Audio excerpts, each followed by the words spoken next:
Hello everyone and welcome to the first episode of Hearthstone Beginner's Guides. I am Pro Explorer 706 and today we're going to be going over the free-to-play Mage deck and we're going to give a general introduction into the Mage class. So essentially the Mage class is it's a class built on Janna Pridemore is the character, and your hero ability is Fire Blast. It's your hero power. For 2 mana you deal 1 damage to any target on the board. That can be one of your targets, it could be one of their targets, it could be their face. It's a pretty interesting mechanic. It's one that allows you to deal damage to other things on the board without having to sacrifice your life points as a resource, like the Druid class has to use itself to attack so it could take damage. So it's an interesting mechanic. It's probably one of the strongest beginner classes. And when I say free-to-play deck, I want to emphasize this. By just getting the deck to level 10, like your class, like say you get your Mage class to level 10, which won't take very long at all, you will have the cards necessary to build this deck. And that goes for every episode in the series. We're going to be doing an episode just based on the cards that you have when you get that deck to level 10. You'll have all the cards you need. So no money, no packs, no dust, no bullcrap expansions or anything. You're just going to have a competitive deck with what you'll start off with just by leveling to level 10. So without further ado, let's look at the deck list. We have 2 Arcane Missiles, which is a 1-drop spell, deal 3 damage, randomly split among all enemies. That can be a very useful effect against other aggressive decks that rely on little minions with low health. You can use that in synergy with your hero power to clear off your opponent's board. We run 2 Frost Bolts, which is a 2 mana, deal 3 damage to a character and freeze. That can be an enemy minion or their face. I guess technically it could be your minions too or your face. You would never do that for the most part. It's a very powerful Mage spell, one of the best spells in the Mage class for sure. Very versatile. We're going to run 2 Acidic Swamp Ooze. It's a 2-drop 3/2 with the battle cry of Destroy Your Opponent's Weapon. Several classes like to use weapons such as Warrior, Hunter, and Paladin, and Rogue in particular. Those are actually all the classes that can use weapons as far as I know. And the Acidic Swamp Ooze basically can swing the game in your favor if you drop it onto the battlefield. Next we have the Bloodfin Raptor. It's a 2-drop 3/2, just a basic 2-drop 3/2, nothing fancy going on here. It basically can trade with any 3-mana minion for the most part, with most 3-mana minions. So it's ideal for maintaining board presence and pressure in the game, which this deck is designed to do. We have next Arcane Intellect. It's the 3-drop spell that reads draw 2 cards. This is good in the late game. If you're running out of cards in hand, it can kind of boost up your card power and give you an advantage if you're falling off sort of and losing control of the board. The extra draw power could give you the cards you need to get back in the game. The Ironfur Grizzly is a 3-drop 3/3 taunt. 3/3 for 3 mana is it's a good value, good enough. And the taunt can help protect some of your weaker minions, such as the Bloodfin Raptor and Acidic Swamp Ooze, if you end up somehow playing that on turn 2. Again, the key with this one is remember it's to destroy your opponent's weapon and give you a momentum shift in your favor. The other 3-drop we have is the Shattered Sun Cleric. It's a 3-drop 3/2, which is not amazing on its own, but the fact that you can give a friendly minion +1/+1 is incredibly valuable in some situations. It allows you to make good trades and develop a stronger board presence. Next we get to Fireball. It's a 4-drop spell that deals 6 damage. That's amazing. 4 mana for 6 damage is a good value, and it's one of Mage's most powerful cards for sure, along with Frostbolt. Next we have our removal in this deck, our unconditional removal. It's a Polymorph. We can get rid of any minion in the game and turn it into a 1/1 sheep, unless it's hexproof. That's the only way we couldn't touch it. If it cannot be targeted by spells or hero powers. When I say hexproof, that's what I was referring to. It's really good for getting rid of big late game threats or even just to swing the board in your favor in the mid game. It's just a very versatile card. Next we go to the Chillwind Yeti. It's a 4-drop 4/5. This is widely considered to be the best 4-mana neutral card in the game. It's a big body minion that can usually draw a 2-for-1 trade in your favor. Next we have the Gnomish Inventor. 4-drop 2/4. Not amazing stats, but the fact that you get to draw a card, it just gives you that extra versatility. You're creating a body and getting deck acceleration at the same time. That's pretty valuable in most cases. You're going to gain value from that card. Sinjin Shieldmaster is a 4-drop 3/5. Again, good stats, and the taunt would be designed to protect your other minions that you have on the board to keep up the pressure on their face. Next we move to Water Elemental. It's a Mage class card, 4 mana for a 3/6 that freezes any character it does damage to. This is an amazing body for 3/6. It's going to help you maintain board control. It's really good against classes that use weapons because you can freeze the character so they can't use their weapons to attack and clear your board or do damage to your face. So that's a very good mechanic for us, especially in for beginners when you're just starting out. Making valuable trades and maintaining your tempo is very important. And we'll get into all of that stuff later when we do some gameplay. Next, we're going to go to the Boulder Fist Ogre. It's a 6-drop, 6/7. Good stats, like I said. We just want good, strong body minions. That's what's the most important for us here. We're not worried about pulling off any sick combos because we're new to the game. We're just trying to get started and get a deck that's going to carry us up the ladder a little bit. And last but not least, we have 2 Flame Strikes, 7 mana, deal 4 damage to all enemy minions. This card is extraordinarily powerful, especially in the early stages of laddering and playing this game, because mid-range minion decks, kind of like what this deck is, decks with a lot of reasonably strong minions throughout. Flame Strike is very good against those type of decks. It deals 3 damage to every enemy minion, 4 damage rather. That clears their entire board in a lot of cases and can swing the tempo of a game in your favor. It could turn the whole game on its head, basically. So that's an intro to the deck. And again, the Mage class has a lot of cool synergies as you continue to level up. You see here I have some other cards unlocked, such as Mana Worm and some of these other cards that you can craft or get from packs. And to go along with this video, we're going to have a crafting guide up on the Hearthstone Champion website that you can refer to and kind of look what's most important to craft for this class. If you fall in love with Mage, it's a really fun class, so we'll give you a guide to what you need to prioritize when you're opening packs and looking to create cards. So that's a good explanation, guys. With me today is my good friend Jackson, actually, and he is going to give us his take on the deck while he plays. He's a new player, and I want him to give you a new player perspective. I'm going to be with him in the video. We're going to be on Skype. I'm going to spectate him, and I'm going to be giving him advice, and he can ask me questions, and we'll get through it together and kind of teach him and by teaching him, also teach you, any new viewers out there looking to get into the game, we'll teach you kind of the ins and outs of starting out playing Hearthstone. So without further ado, let's get right into the game. All right, everyone. In Jackson's first game, he's going to be playing this Mage deck against a Shaman. Beginner Shaman decks can range from anywhere from aggro to kind of control-oriented. So we're just going to see what happens here. He has a pretty good opening hand. Jackson, what do you think about this opener? I like all these low-cost things. I don't know about the Yeti thingy. Yeah, the Yeti is not amazing to keep here, but you do have the coin. So your ideal plays here are going to be to coin out the Raptor turn 1 and then play another Raptor turn 2. The Yeti is actually okay to keep because it gives you a guaranteed turn 4 play. So actually, I would keep this entire hand. This is actually pretty good. Okay.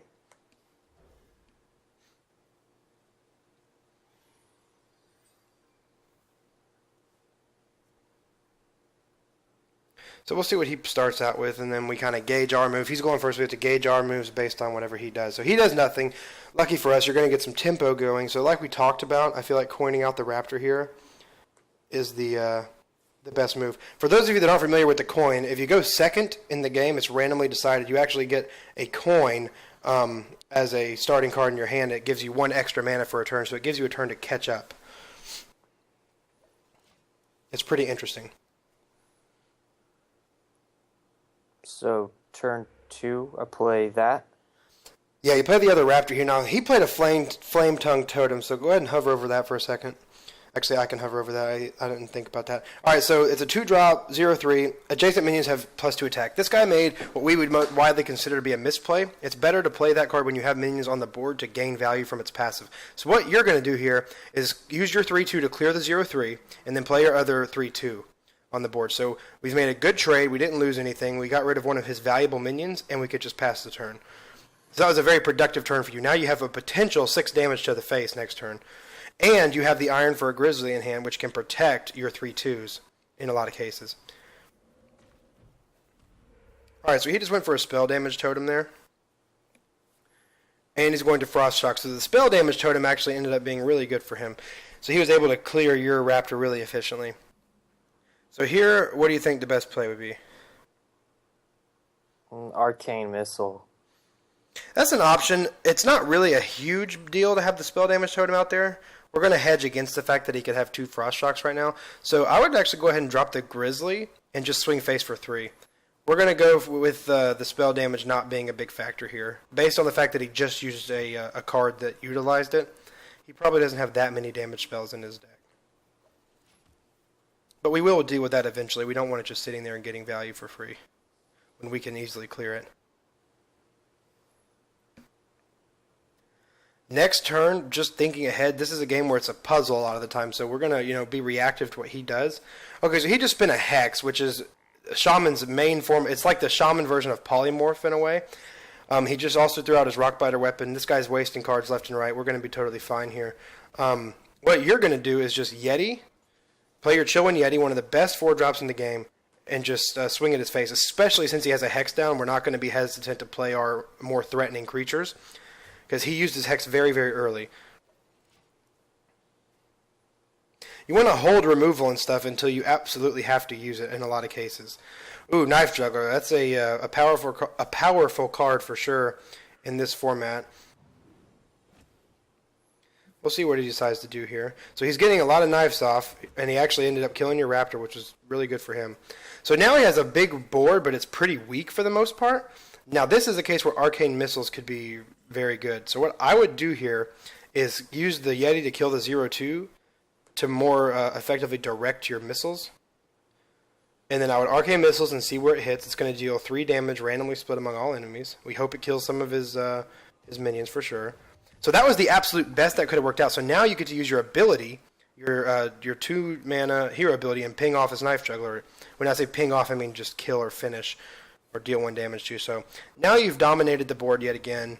He is running out of cards in hand, which is like what we call running out of steam. So we're in an excellent position here. You can go ahead and end the turn. Whenever the button turns green, there's no point in waiting, just click it. Unless you really have to think about something. Which, can happen because this game you got to think about a lot of stuff sometimes. So he drops a Clockwork. No, he really doesn't have a lot of great minions in this deck. You can tell he's a relatively new player. He has a few more cards than we do at this point as far as from the expansions and everything. So a really strong play here is to go ahead and...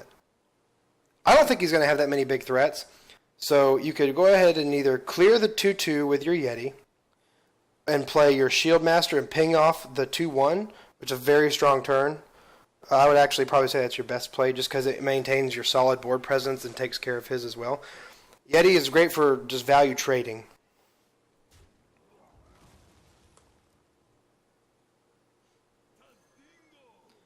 And like I said, we'll just ping off the 2/1, just getting rid of all of his options. So he's actually really running out of steam here. We're in a very good situation. Jackson, how does it feel, the deck overall so far? It feels it's good. You got a lot of these taunt thingies, so it makes you feel kind of safe, I think. Yeah, they have to direct their damage at the taunt minions. So, okay, so that's actually a perfect example of what is a good card to polymorph. And you knew right off the bat, you're like, that's a big creature. We need to throw that. We need to get rid of that thing. So we're going to take his 6/6 that he just developed, and we're going to turn it into a 1/1. Frostwolf Overlord or Warlord rather, is a pretty common card to see at early ranks. It is a 5-drop 4/4, gains +1/+1 for each other friendly minion on the battlefield. So in aggressive decks with a lot of minions, it's really good. So we're going to go ahead and polymorph that because we don't want that sitting around for sure. And what I would do here is actually Shattered Sun Cleric your Yeti. Let's get it back up to 4 health and 5 attack. And use your Shield Master to kill the 0/2 spell damage. We do want to maintain getting rid of that spell damage because it can change the game based on some cards in the Shaman class. You're correct to swing face there. So he's at 19, you're at 28. You have a much, much better board than he does. Another reason for buffing the Yeti was in case of a Lightning Storm. It puts it out of Lightning Storm range.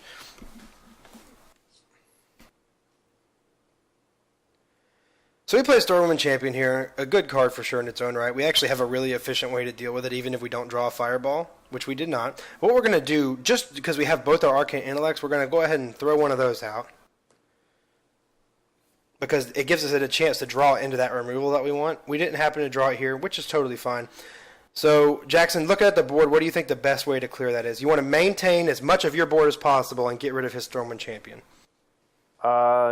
Hit the Stormwind Champion with the Yeti, and then this thing. Hero Power, absolutely, yes, that's correct.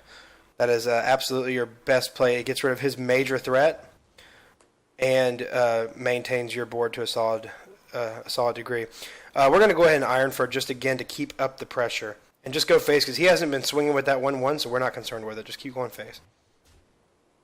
There is merit to getting rid of it now, because Shaman has a lot of cards like Rockbiter Weapon that make his minions stronger, and Flame Tongue Totem. We've seen those cards in each one of these games. We'll see what he decides to do here.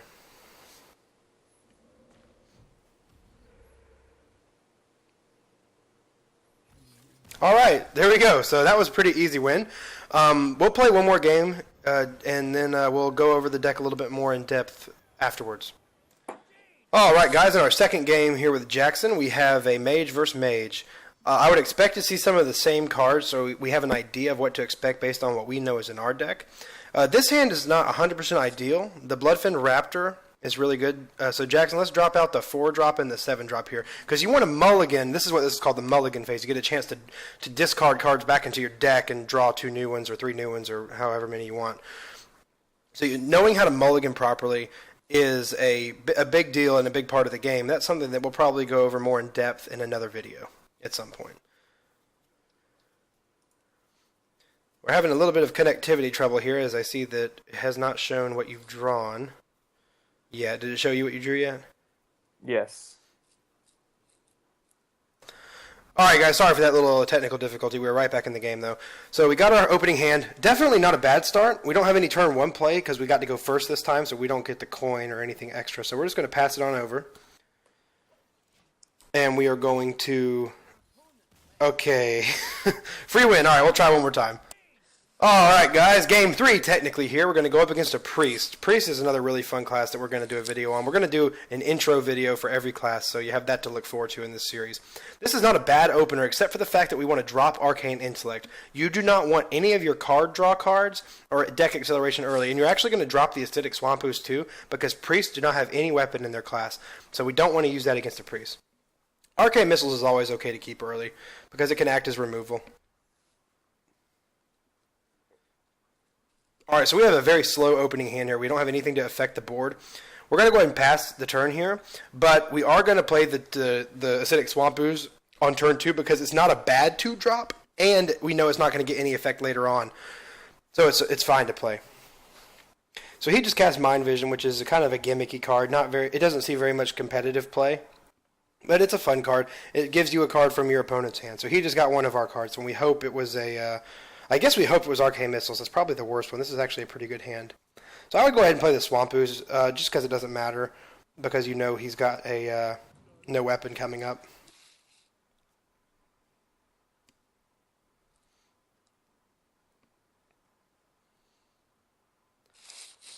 He's got one of our cards. It really depends on which one he got. We really hope he didn't get the Shield Master, because that's going to be something we're going to have to use a Fireball on, potentially.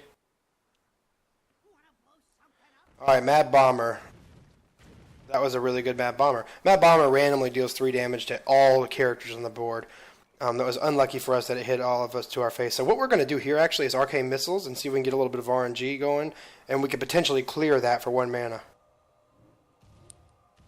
And we did. That's excellent. So now we can drop our Bloodfin Raptor, creating huge board presence early and getting 3 damage to his face. For those of you that don't know, the Priest Hero Power is 2 mana, restore 2 health. That can be to anything on the board. So it's hard to get him to keep his health total low, but keeping constant pressure up is a good way to avoid letting him keep it up around 25 to 30. That's when it gets really tough, because Priest is oriented towards the late game because of their ability to survive the early game typically. I classify the early game as turns 1, 2, and 3, the mid game is 4, 5, and 6, and the late game is 7, 8, 9, and 10, so on. Elven Archer was actually a pretty good answer there. We did draw a Fireball, luckily. So what I think is good here is to just, hopefully, we're going to make him trade his 1/1s into our Shield Master, so let's go ahead and drop the Shield Master and just go face with the Raptor. So he only has 2 attack damage on the board, and Priest is not known for having abilities to buff the opponent's minions up. So, not the opponent's minions, his own minions. So we're not super worried about him trading here,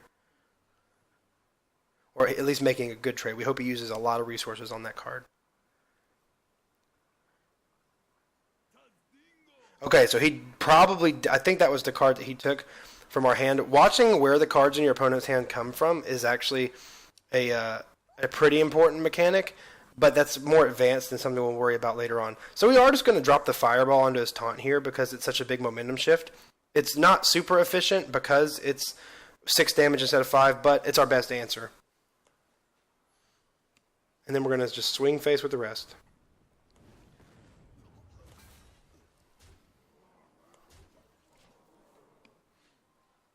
So we've got him down to 17, which is actually really good.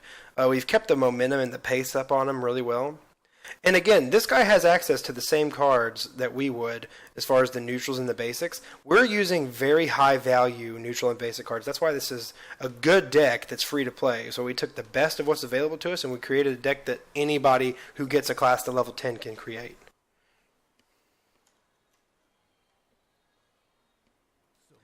Okay, so he's just going to use a Voodoo Doctor here to restore 2 health. Not very efficient for him by any means. And he's going to drop a Raging Worgen. It's not a bad 3-drop. It's 3 for 3 mana. Not terrible, not great.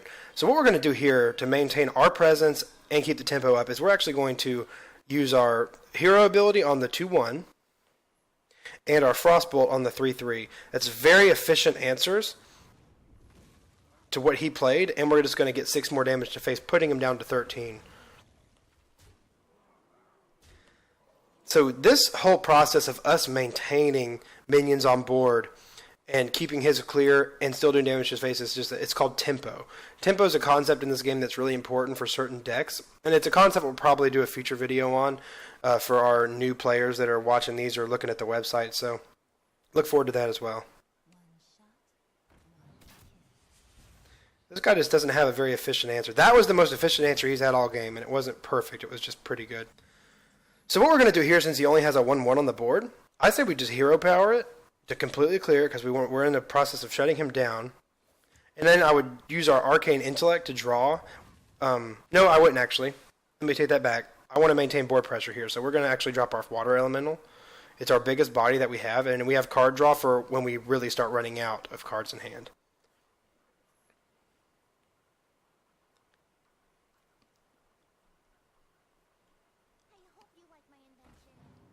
Okay, so Novice Engineer, he's actually used these twice to draw cards, which is not an awful card, but it just doesn't give you any board presence, which is unfortunate to have to play when you have no board at all. It makes your board very weak.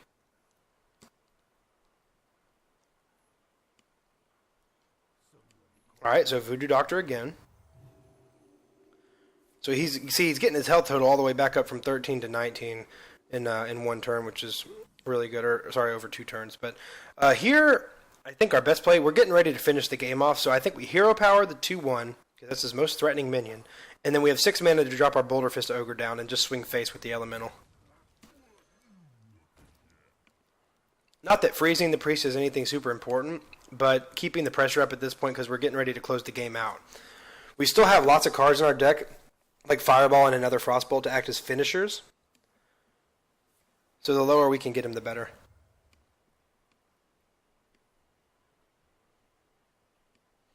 Okay, coins for 9 mana. Let's see what he's got.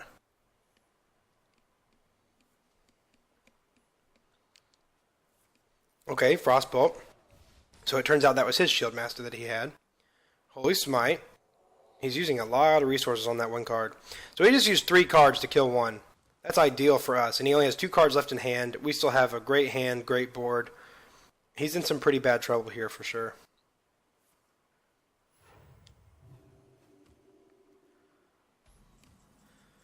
Alright, so now we have 9 mana. What I would do is drop a Gnomish Inventor just to draw a card and get those on the board. Just to keep the pressure up even more, drop this Shattered Sun Cleric onto your Boulder Fist. And hero power his face. So you take your hero power, use it on his face, and hit him for 7. So now we're getting to the point where we'll close this game out in 1 to 2 more turns. Depending on, actually we have lethal on the board even if he heals. So he has to remove what we have in some way or heal for more than 2 or we win next turn. Alright, good game. Jackson, thank you very much for your time. I really appreciated the demo and I hope you learned something. Yes, I did. I learned how to play this basic deck, which is, it's nice. It's fun. Yeah, it's definitely a great way to get into it. All right, cool. Thanks again, man. Really appreciate it. All right, everyone. I hope you enjoyed this video.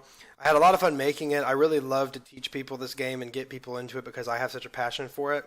And I think it's a really fun game that anyone can play. It's great for people that want to play casually, and it has a competitive scene that's growing rapidly. There's just a lot of upside to playing this game. It's a fun way to spend your time. It's available on iPhone, Android, your tablets, your computer, your Mac, whatever. You have so many ways to play. And I hope you enjoyed the deck and understand some of the points behind it. Please feel free to shoot me PMs or leave comments asking questions. I will respond to every one of them. I'm telling you that right now. And I really appreciate you watching. Please hit that subscribe button if you really liked what you saw. And check out HearthstoneChampion.com. We're going to be posting great articles there, more beginner content, and all kinds of really cool stuff. So check out the link in the annotation in the bottom left corner of this video. And I hope you guys really enjoyed. Thanks.